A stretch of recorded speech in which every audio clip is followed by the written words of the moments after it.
Okay, in the next section for 17 through 24, it says to use the properties of equality and congruence to complete the statement. So this time, it doesn't give you the full statement. Last time we had to do it gave us the full statement, and then we gave the property of equality or congruence. This time it gives me what it wants me to do, but I have to complete the statement using that property. Okay, so for like number 17, let's apply the reflexive property. Well, what does the reflexive property of congruence say? It says that angle G will look in the mirror, and should it see? It should be going to be congruent to angle G.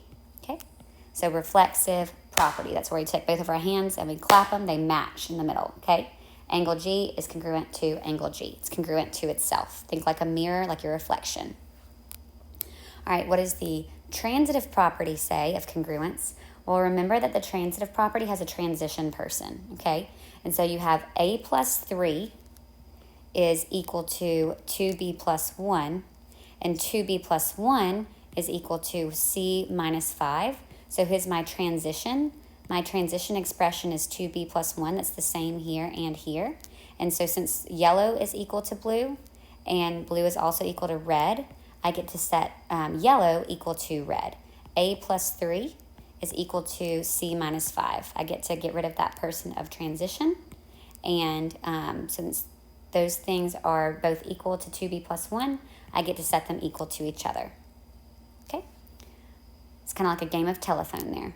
So we take out our middleman. Transitive property of congruence. Y'all, it says congruence. This should be the transitive property of equality. Why equality? Because that says it's an equal symbol. So transitive property of equality. Because we're working with an equal symbol, that should be equality and not congruent. So just a minor mistake on your study guide. I'll have you all fix that tomorrow. All right, number 19, definition of supplementary angles. If two angles, 1 and 2, are supplementary, then what do we know? If we know that two angles are supplementary, then we know that their measures should add up to 180 degrees, okay? So if two angles are supplementary, then the measure of angle 1, whatever it is, plus the measure of angle 2 should have a sum of 180 degrees. Our magic number for supplementary angles is 180. Okay?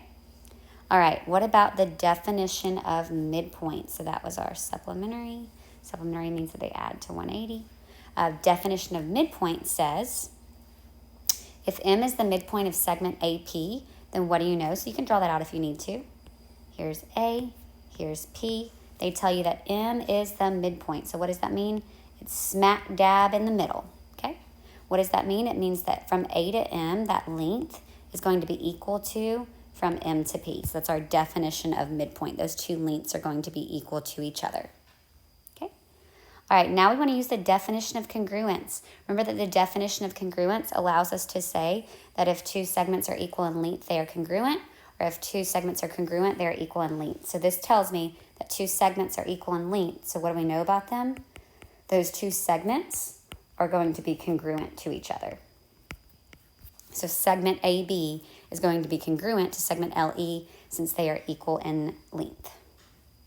Okay? Remember, this is the congruence symbol. All right, what is the definition of angle bisector? So I know I'm doing something to an angle. I'm bisecting angle DAB. So let's draw that out. If you need to, you can always draw it out. If in doubt, draw it out. DAB, angle DAB, boom, gets bisected by AC. So A coming out of A going through C. What does that mean? That means that we know that the measure of angle DAC is going to, that is going to be equal to CAB. And so what we can do is we can say that those two angles are going to be congruent. And so when you do the definition of bisects, we know that that means that it cuts it in half. And so that was actually up here as well. Let's look right up here. I think we had the definition of angle bisector where we said, hey, if a ray, that's on number 4, if a ray bisects an angle, then the measures are equal to each other. So what can we say about these measures?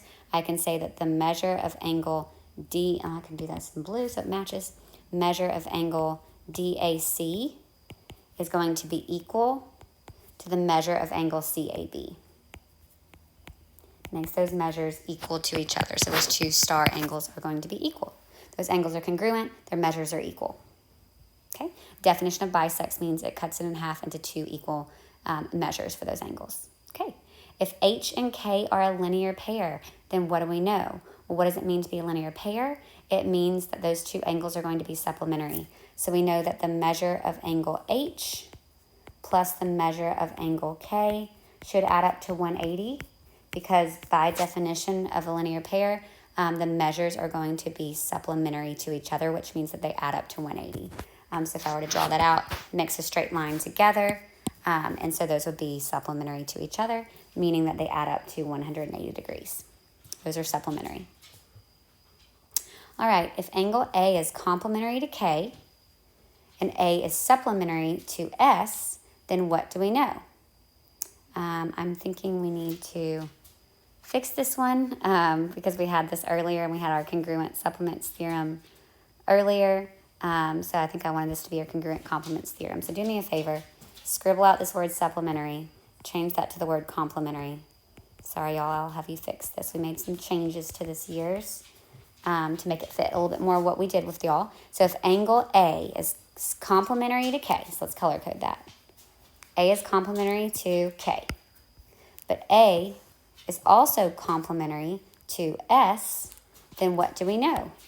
Well, that's two angles are complementary to the same angle.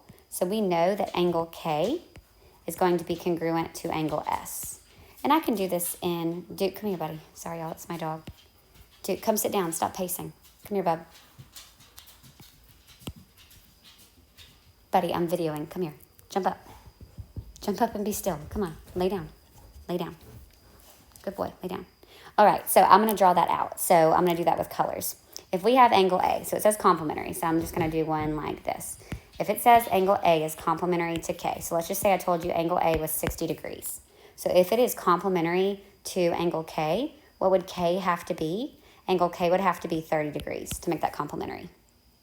But it also says that A is complementary to S. So I don't have a red, so I'll do that in purple.